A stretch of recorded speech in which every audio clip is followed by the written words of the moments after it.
જિલ્લાના 14 વર્ષથી નાના વિદ્યાર્થીઓમાં રમતગમત પ્રત્યે જાગૃતિ લાવવા માટે આજે વલ્લભ વિદ્યાનગરની IB Patel English medium school ખાતે ગુજરાત ટાઇટન્સમાં ઉપક્રમે ત્રીજા જુનિયર ટાઇટન્સ કાર્યક્રમનું આયોજન કરાયું હતું, જેમાં 1000થી વધુ વિદ્યાર્થીઓએ ભાગ લઈ રમતગમતનો આનંદ માણ્યો હતો।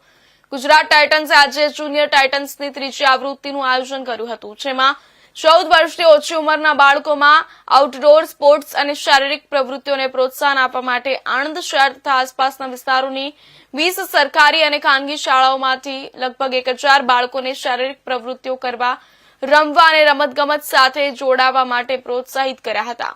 આજે ક્રિકેટ, બાસ્કેટબોલ, ફૂટબોલ જેવી રમતો તેમજ વિવિધ ક્વિઝ બાળકોને રમાડવામાં આવી હતી, જેથી બાળકોમાં ખૂબ જ આનંદ જોવા મળ્યો હતો। ગુજરાત ટાઇટન્સ દ્વારા છેલ્લા 3 વર્ષથી રાજ્યના જુદા જુદા શહેરો અને જિલ્લામાં જઈને બાળકોમાં સ્પોર્ટ્સ પ્રત્યે રસ વધે તેવા પ્રયાસો કરવામાં આવી રહ્યા છે।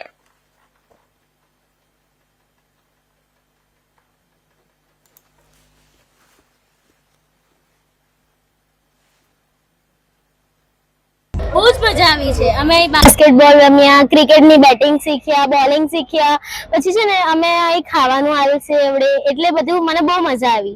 बहुत ही अच्छा एक्सपीरियंस था। यहाँ हमने क्रिकेट खेला, बास्केटबॉल खेला, पजल गेम खेली। बहुत ही अच्छा एक्सपीरियंस है। सबसे ज्यादा अच्छा लगा बास्केटबॉल। મારું નામ છે બારોટ હેત। હું ધોરણ 8 માં અભ્યાસ કરું છું। હું આનંદ હાઈ સ્કૂલમાંથી આવ્યો છું। આજે અમને ગુજરાત ટાઇટન્સ ની તરફથી રમવા માટે ઇન્વાઇટ કર્યા છે અને તેના માટે ટેનિસ, ક્રિકેટ અને વોલીબોલ, બાસ્કેટબોલ, ફૂટબોલ એવી બધી ઘણી રમતો રમાડી અને તે માટે ગુજરાત ટાઇટન્સનો બહુ આભાર। કઈ રમત તને સૌથી વધુ સારી લાગી? મને ટેનિસ, ક્રિકેટ વધુ ગમ્યું। શું શીખવા મળ્યું? અહીંથી શીખવા મળ્યું કે કોઈ દિવસ આપણે પણ હાર ના માનવી જોઈએ અને જે વસ્તુ આપણને આવડતી ન હોય